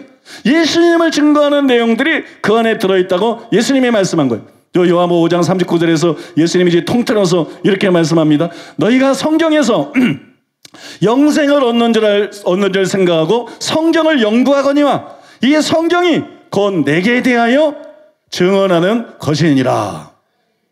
물론 이건 구약 성경이에요. 예수님이 성경 그랬을 때 아직 신약 성경 마태복음도 안 쓰여졌어요. 그죠? 마태복음도 안 써지기 때문에 이건 구약성경이에요. 구약성경뿐만이 아닙니다. 신약성경도 마찬가지예요. 신약성경의 주인공도 예수님이시고, 여러분 신약성경도 예수님에 관한 기록입니다. 예수님에 관한 기록이에요. 그럼 이제 여기서 답이 나오는 거예요. 어떤 답이 나오느냐? 구약이든 신약이든 예수님이 주인공이다. 왜냐하면 구속사를 다룬 것이기 때문에. 그리고 예수님은 구원자이시기 때문에. 예수님은 메시아이시기 때문에. 근데 그 예수님이 이 땅에 오셨어요. 그 다음에 그 예수님이 가르치시고 귀신을 쫓고 병을 고치고 사역하시고, 그 예수님이 십자가에 달리셨습니다. 그 예수님이 죽으시고 장사절만 했다가 부활하셨어요. 그리고 그 예수님이 승천하셨어요. 그리고 예수님께서 자신이 제자들이 미숙해서 가르쳐주지 못한 그 모든 교회가 알아야 될 진리들을 가르쳐주기 위해서 사도들에게 성령을 부어주시고 그들을 모든 것 진리 가운데로 인도하셔서 글을 쓰게 하셨어요. 지금 답이 나오시죠, 여러분? 성경은 구속의 역사예요. 구속의 역사의 절정은 예수님이에요. 십자가 부활이 예수님이 그 모든 걸 다 이루시고 승천하셨어요. 그리고 제자들에게 약속했어요. 성령이 있으면 내가 너에게 말한 모든 것을 생각나게 하리라. 그래서 마태, 마가, 누가, 요한복음이 기록되게 하셨어요. 또 지금은 할 말이 많으나 너희 듣는 것이 둘에서 말할 수 없는데 성령이 오시면 그걸 알려주실 것이다. 너를 모든 진리 가운데로 인도하실 것이다. 그걸 12사도와 바울에게 성령을 부어가지고 편지를 통해서 다 설명하게 하셨어요. 그래서 신약 성경이 예수님이 말씀하고 싶은 것이 다 끝나버렸어요. 정경으로서 말씀하고 싶어하는 구속사를 완전히 설명하고 완전히 정립하고, 믿습니까? 그래서 우리가 어떻게 믿어야 되며 어떻게 사역해야 되며 이걸 완벽하게 이루셨어요. 그 다음에 뭐가 더 필요합니까? 여러분, 그 다음에 필요한 게 있어요, 없어요? 그 다음에 필요한 게 있어요, 없어요? 없어요. 그 다음에 무슨 다른 구속의 역사가 일어납니까? 그 다음에 다른 구속의 역사가 일어나는 거 없어요. 예수님의 재림만 남았어요. 근데 예수님의 재림은, 예수님 재림하고 난 다음에 뭐 쓸 거 있느냐? 없어요. 예수님 재림은 세상 끝이에요. 구속의 역사가 다 이루어지고 예수님 재림만 남았어요. 그죠? 예수님 재림만 남았어요. 그 다음에 예수님이 승천하시고 사도들이 글을 다 쓰고 난 다음에, 신약성경을 다 쓰고 난 다음에 예수님이 재림할 때까지 구속의 역사는 없어요. 다른 구속의 역사들이 일어나지 않는다는 거예요. 다른 어떤 중요한 구속의 역사들이, 뭐 종교개혁이 일어나고 어디서 이건 구속의 역사가 아니에요. 일어난 구속의 역사가 적용되는 것이지, 그죠? 일어난 구속의 역사가 적용돼, 이거는 구속의 역사가 아니에요. 그러니까 신약성경이 완성되고 예수님이 재림하실 때까지 구속의 역사가 일어나지 않습니다. 근데 성경은 구속사를 기록하기 위한 것이에요. 믿습니까? 구속사를 기록하기 위한 것. 그리고 구속사에서 흘러나오는 윤리를 기록하기 위한 것. 내가 너희를 사랑한 것처럼 너희도 서로 사랑하라. 그가 너희를 위해 죽으셨으니 너희도 그를 위해 죽는 것이 마땅하다. 믿습니까? 구속사에서 흘러나오는 진리를 전하기 위한 것이. 근데 그거를 신약성경 안에서 완벽하게 표현을 한 거예요. 완벽하게 설명을 하고 완벽하게 정립을 한 거예요. 그래서 지금 어떤 사람이 성령을 강력하게 받을 수도 있고, 어떤 사람이 뭐 예수님을 직접 만날 수도 있고, 영적 체험 속에서 어떤 사람이 천국에 갈 수도 있고, 어떤 사람이 천사의 방문을 받을 수도 있고, 환상을 볼 수도 있고, 음성을 들을 수도 있고, 많은 영적 체험을 할 수 있지만, 그 누가 본 것도, 그 누가 들은 것도, 그 누가 글을 쓴 것도 성경이 될 수는 없는 것입니다. 성경과 같은 절대적인 권위를 가질 수는 없는 것입니다. 다 여러분 성경 밑에 있는 것이고 성경에 의해서 분별해야 되는 분별의 대상인 것입니다. 여러분 믿으십니까? 이제 왜 성경이 완성되었다고 하는지 아시겠어요? 그냥 우리 마음대로 그냥 성경이 완성됐다 그렇게 말하는 게 아니에요. 성경은 완성된 것이에요. 구속사가 완성됐기 때문에, 구속사와 구속사에 대한 설명이 완성됐기 때문에 성경은 완성된 것이에요. 그래서 앞으로는 성경이 절대로 나올 수가 없는 거예요. 이것이 기준인 거예요. 이것이 기준인 거예요. 앞으로는 성경이 나올 수가 없고 성경이 추가될 수가 없는 것입니다. 오늘 제가 좀 하나님의 은혜로 자유스럽게 설교를 하고 있어요. 좀 자유스럽게. 그러다 보니까 세 번째까지 얘기를 해야 될 것 같은데 세 번째까지 하면 총 맞을 것 같아요. 눈 총 맞을 것 같아요. 난 총 맞기 싫어요. 그래서 지금 갈등하고 있습니다. 두 번째까지라고 하고 마칠 것이냐, 여기서 끝낼 것이냐. 갈등하고 있는데,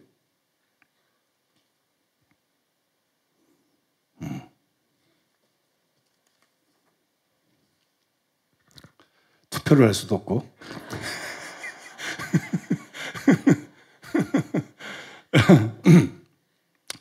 근데 확실히 이해가 되시죠? 그죠?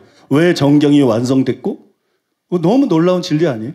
저는 계속 배우고 깨닫는 거예요.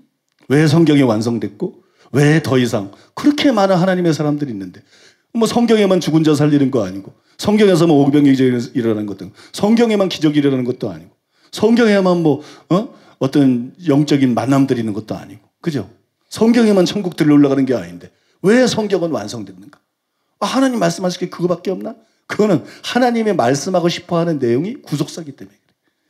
하나님의 성경을 통해서 말씀하고 싶어하는 내용이 구속사예요. 하나님은 하나님 자녀가 얼마나 안 돼. 그 말한 거 하나님 말씀하고 다 써봐. 그럼 우리는 태어나서 죽을 때까지 그냥 성경책만 읽다가 끝나. 성경을 실천할 시간도 없어. 한 번도 일독도 못했는데 뭐 성경대로 살 틈도 없어. 성경을 전할 틈도 없어. 불경이 그렇잖아. 불경은 지금도 쓰여지고 있잖아. 뭐 해탈하면 붙여잖아. 응? 그래가지고 여러분 불경은 지금도 불경을 다 읽은 스님이 없어. 불경을 다 읽은 스님이 없어. 그러니까 가짜지. 그러니까 엉터리지. 사람이 평생 읽어도 읽을 수도 없는 게 어떻게 진리일 수가 있겠어요. 그게 사람들에게 어떻게 절대적으로 필요한 진리일 수가 있겠어요. 그죠? 근데 성경은 그렇지 않다는 거예요. 하나님이 전지하신 분이죠. 하나님이 전지하시고 하나님께서 지혜로우시고 하나님의 지혜는 한이 없고 시편 기자가 말한 대로 하나님의 진리는 한이 없지만 하나님의 진리는 끝이 없지만 믿으십니까? 하나님의 진리는 끝이 없지만 그 진리를 꼭 사람들에게 알아야 될 거는 사람들이 구원받아야 되는 거. 이 땅에서 우리에게 필요한 게 뭐예요? 하나님 보좌는 어떻게 생겼더라? 가브리엘은 매브리코야. 천국에 옥 가면 우린 그런 거 몰라도 아무 상관없어. 그건 천국에 가면 다 알게 돼. 믿습니까? 영원히 알 수 있는 시간이 많아. 수많은 진리가 있겠지. 궁금한 게 수없이 있겠지. 뭐 성경 이거는 뭐야? 저거는 어떻게 된 거야? 뭐 네피림은 도대체 뭐야? 뭐 궁금한 게 수없이 많겠지. 아무 문제 없어. 천국에는 시간이 널널해. 시간이 남아돌아. 영원히 살아. 믿습니까? 근데 하나님은 우리는 막 그게 궁금해 죽겠네. 그게 뭘까 막 그러는데 하나님은 그게 중요한 게 아니다. 중요한 거는 너 이대로 살다가 죽으면 지옥 간다. 너 이대로 살다가 죽으면 지옥 가서 지옥불에서 영원히 비명지르고 몸부림치고 뒹굴고 차라리 태어나지 않는 게 낫지. 너 이대로 살다가 죽으면 지옥이다. 네가 어떻게 구원받을 수 있는지를 내가 가르쳐주겠다. 내가 너를 구원할 구원자를 예비해 놓았는데 네가 어떻게 해야 구원받을 수 있는지를 내가 가르쳐주겠다.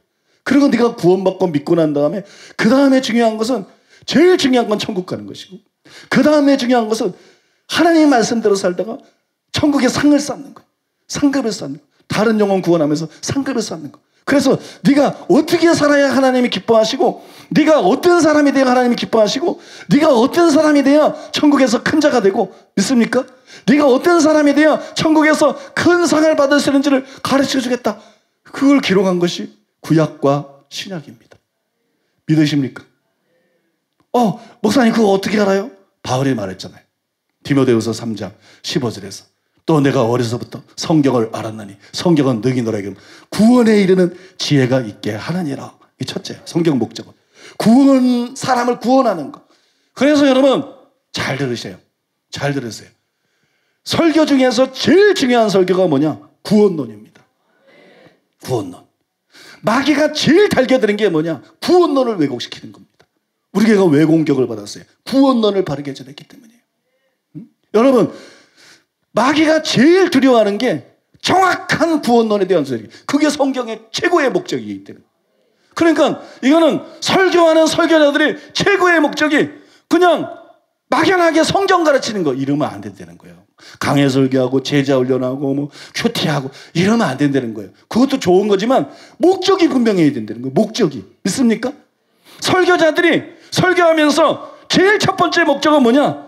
영혼들을 구원하는 거. 이걸 진짜가 되게 하는 거. 이걸 진짜 회개시키는 거. 이건 진짜 산미듬을 갖게 하는 거.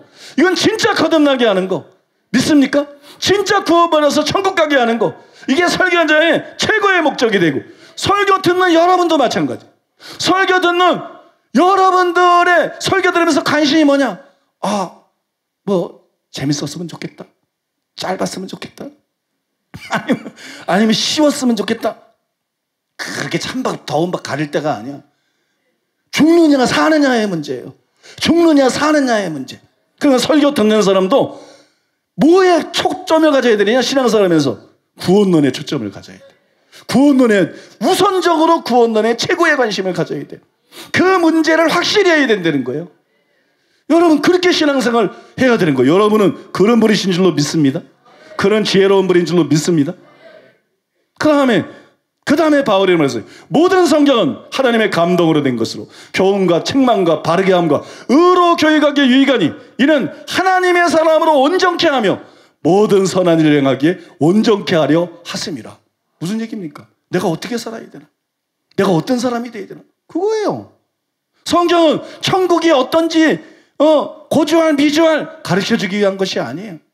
성경은 지옥은 어떤 것인지 고주할 미주할 가르쳐주고, 성경은 성경 안에 나오는 우리가 궁금해하는 사건들에 대해서 너 이거 궁금했지? 사실은 요거는 요렇고 저거는 저렇고, 하나님은 거기에 관심이 없어요.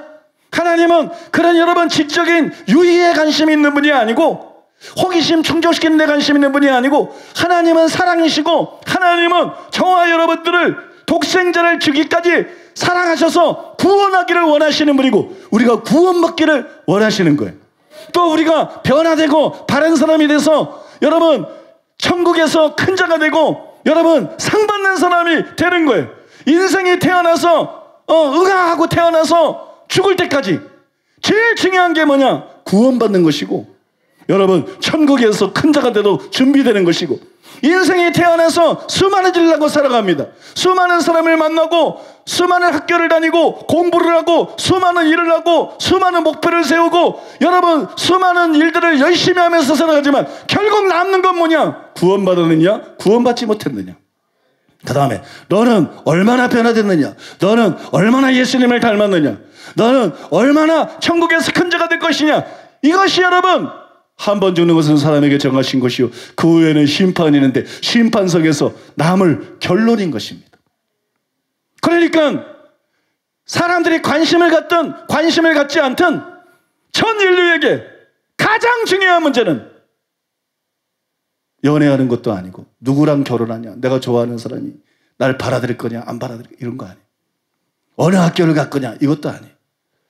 어느 직장에 들어갈 거냐, 돈을 얼마나 받을 거냐, 성공을 얼마나 할 것이냐, 그 어떤 것도 아니에요. 구원받느냐 구원받지 못하느냐, 예수님을 얼마나 닮느냐. 믿습니까? 인생에게 가장 중요한 이 두 가지, 모든 인류에게 절대적으로 가장 중요한 이 두 가지, 이 두 가지에 대한 분명한 해답을 주기 위한 것이 성경이다. 여러분 믿으십니까? 이 두 가지에 대한 분명한 가르침, 분명한 해답을 주기 위한 것이 성경이다. 그래서 신학 박사가 돼도 소용없고, 아무리 제자훈련 잘하는 교회 가서 아무리 강해 설교를 잘 듣고 아무리 성경을 잘해도 소용없고, 중요한 것은, 제일 중요한 건 뭐예요? 우리가 회개하고 우리가 행함 있는 산 믿음을 가지고 우리가 거룩을 추구하고 우리가 여러분 이기심을 내려놓고 하나님을 사랑하고 서로 사랑하고 예수님을 닮아가는 이것인 줄로 믿습니다. 이것인 줄로 믿습니다. 주여, 저의 신앙의 목표가 바르게 하여 주시옵소서. 제가 어떤 신앙적인 유의나 놀이를 하지 않게 주시옵소서. 저의 신앙 목표가 바르게 해 주시옵소서. 회개가 제일 중요합니다. 행함 있는 산 믿음을 갖는 게 제일 중요합니다. 거룩해지는 게 제일 중요합니다. 여러분, 사랑하는 게 제일 중요합니다. 하나님을 닮는 게 제일 중요합니다. 주일에 충성하는 게 제일 중요합니다. 성령 받고 병 고치고 귀신 쫓고 많은 영혼들 구원하는 게 제일 중요합니다.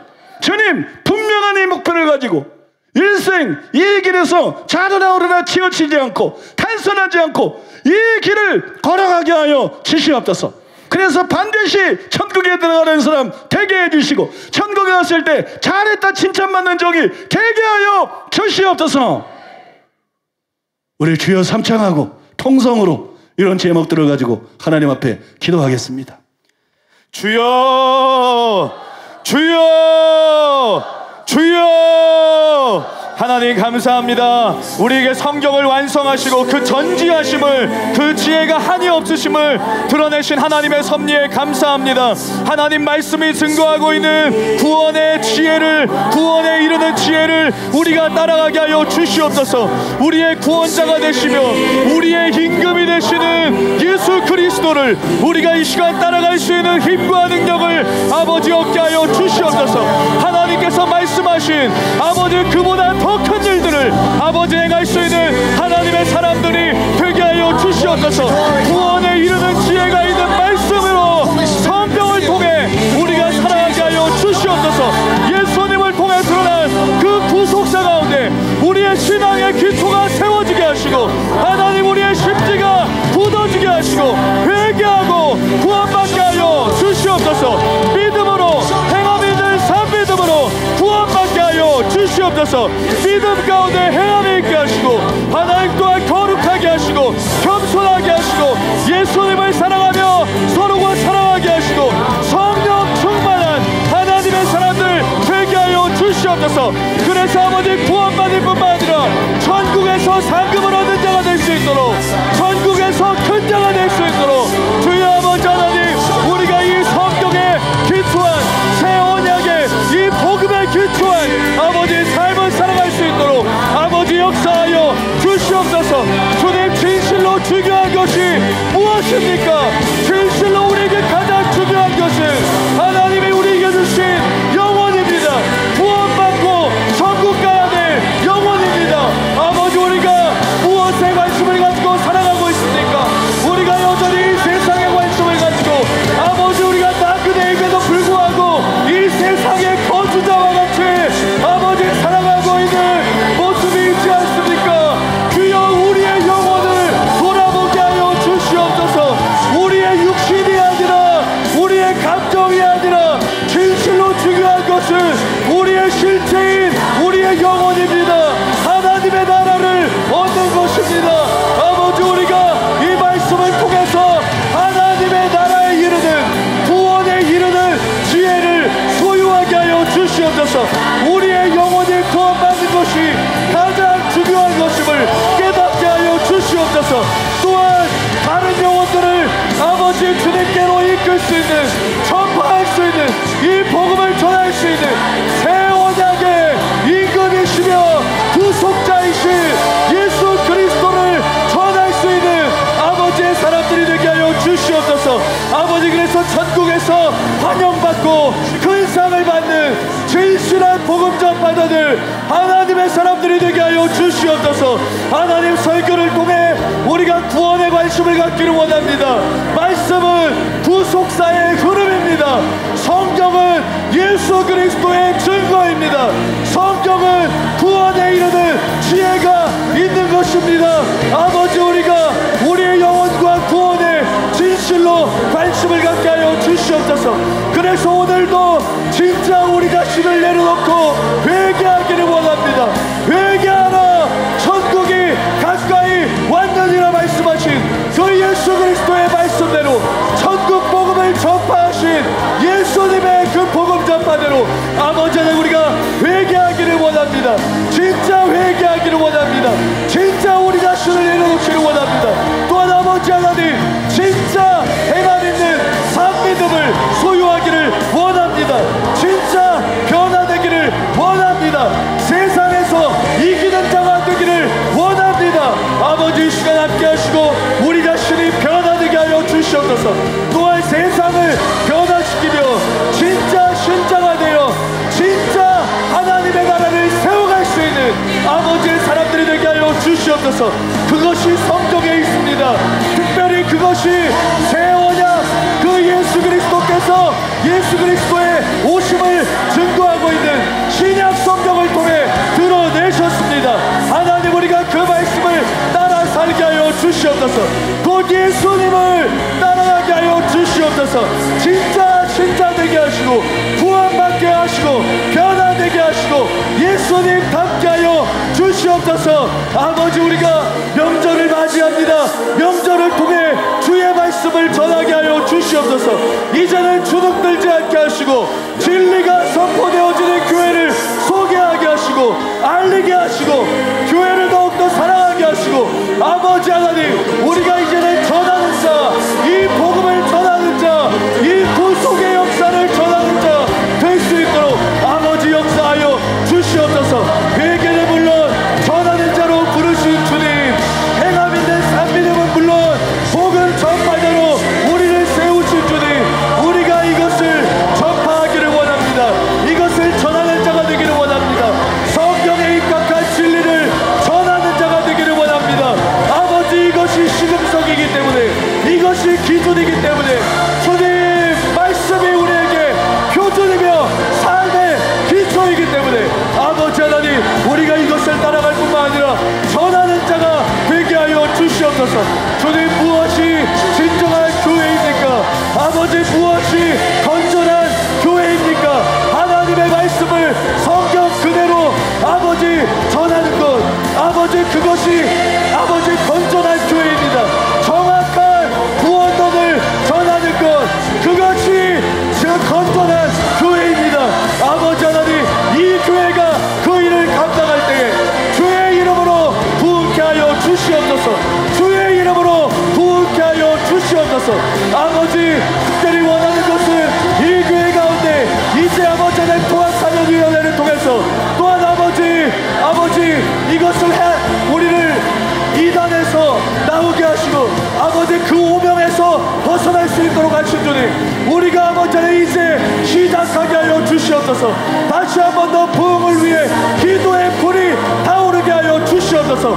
성령 충만한 교회, 진리로 가득한 교회, 아버지의 성경 그대로의 진리로 구원을 전하는 교회가 되게 하시고 아버지, 그뿐만 아니라 그것을 널리 아버지 퍼지도록 높이 드는 교회가 되게 하여 주시옵소서. 우리도 주님 말씀을 읽고 권하고 가르치고 행하고 전파하게 하여 주시옵소서. 연구하고 실험하고 입각한 신앙생활을 할 뿐만 아니라 주여 이 땅 가운데 주님의 복음을 전하게 하여 주시옵소서. 새 언약의 약속을 드러내게 하여 주시옵소서. 더욱더 높이 들게 하여 주시옵소서. 그래서 이 교회가 아버지 소문난 교회로 더욱더 소문나서 한국교회를 변화시키며 한국교회를 다시 깨울 수 있는 교회가 되어주고 아버지 하나님, 그래서 많은 사람들이 이곳 가운데 와서 주님의 진리를 듣고 사모함으로 변화되어지는 아버지의 역사가 일어나게 하여 주시옵소서. 사모함으로 채워지는 역사가 일어나게 하여 주시옵소서. 아버지, 이 시간 성령을 부어주시옵소서. 이 시대가 하나님 회개를 외치지 않고, 이 시대가 행함 있는 산민음을 전하지 않고, 이 시대가 특별히 은사 집단적으로 성경 없는 종교가 되어가고 있을 때 아버지 하나님, 이 교회 가운데 성령을 부으셔서 이 교회 가운데 성령으로 충만케 하소서. 아버지 하나님, 주님께서 말씀하신 그 일을 행할 뿐만 아니라 주님 말씀대로 더 큰 일을 행할 수 있는 아버지 교회가 될 수 있도록 주님 우리를 사용하시고 함께하여 주시옵소서. 이 시간 성령을 부어 주시옵소서. 이 시간 성령을 부어 주시옵소서. 성경을 통해 약속하신 그 성령을 주님의 시간 부어 주시옵소서. 우리로 충만하게 하여 주시옵소서. 이 시간 우리로 충만케 하시고 주여 채워주시옵소서. 그래서 하나님, 세상을 변화시키는 힘을 얻게 하여 주시옵소서. 말씀을 성취하신 예수님을 따라갈 수 있는 힘을 얻게 하여 주시옵소서. 아버지 하나님, 교회가 인류의 희망인데 말씀이 없이 성경이 없이 어떻게 희망이 될 수 있겠습니까? 주여, 이 교회가 이 복음을 높이 세움으로 세상에 희망이 되게 하시고 많은 사람들을 주님의 품으로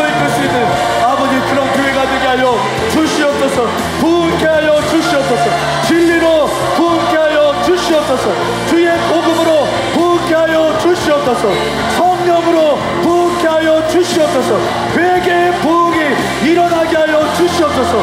사랑의 부흥이 일어나게 하여 주시옵소서. 더 아버지 하나님, 우리 가운데 부어 주시옵소서. 부어 주시옵소서. 악한 세력들, 방해하는 세력들 예수 그리스도의 이름으로 파쇄될지어다. 예수 그리스도의 이름으로 떠나갈지어다. 주님 아버지 하나님, 우리가 더욱더 주님의 복음을 높이 들고 하나님 이 땅을 변화시켜 나가고 주님의 날을 예비하게 하는 하나님의 사람들 되게 하여 주시옵소서.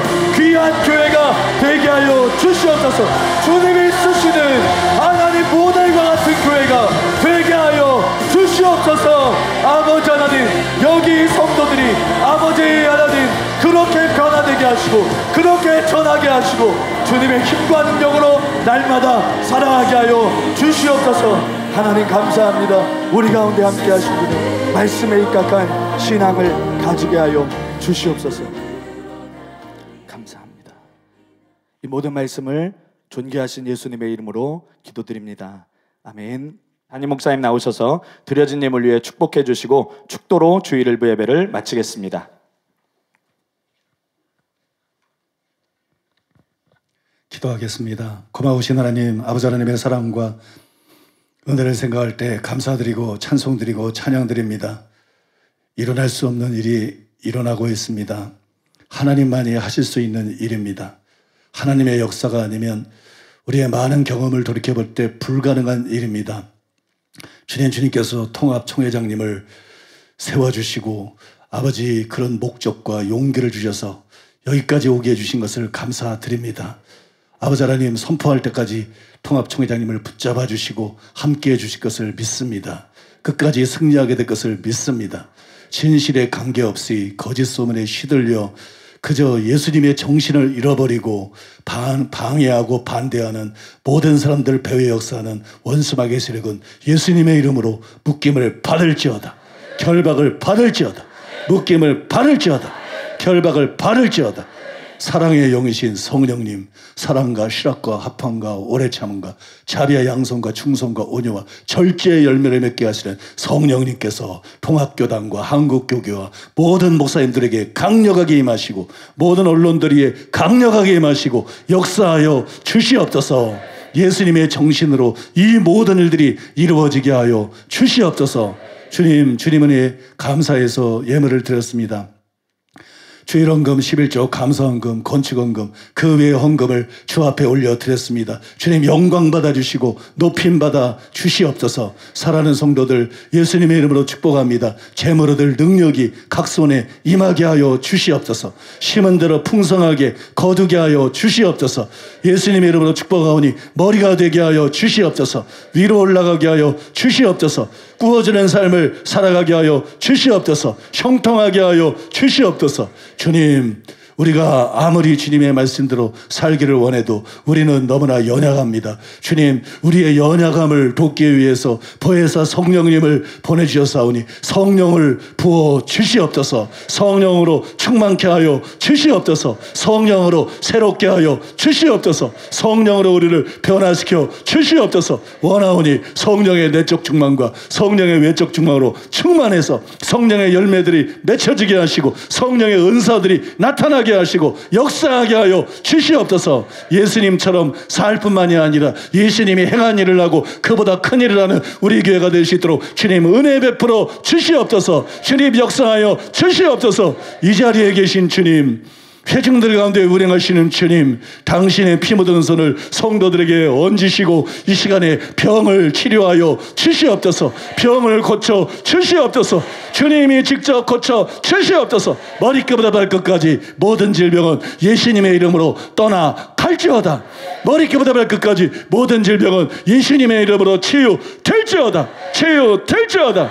성도들을 유혹하고 넘어지게 만들고 여러 가지 중독을 주고 또한 성도들을 괴롭히는 모든 원수만 계시는 것 예수님의 이름으로 결박을 받을지어다. 예수님의 이름으로 묶임을 받을지어다. 예수님의 이름으로 떠나 갈지어다. 예수님의 이름으로 떠나 갈지어다. 자유케 하시는 성령님 임하셔서 우리를 자유케 하여 주시옵소서. 주님이 주시는 영적인 신현의 자유가, 예수님의 십자가로 말미암는 영적인 신현의 자유가 우리에게 넘쳐나게 하여 주시옵소서. 넘쳐나게 하여 주시옵소서.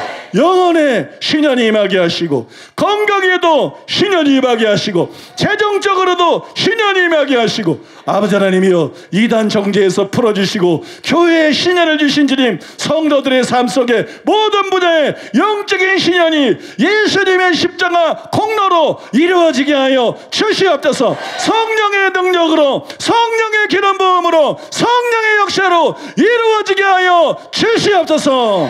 사랑하는 성도들 영혼이 잘되고 범사가 잘되고 강건케 하여 주시옵소서. 예수님의 이름으로 축복하며 기도하옵나이다. 아멘.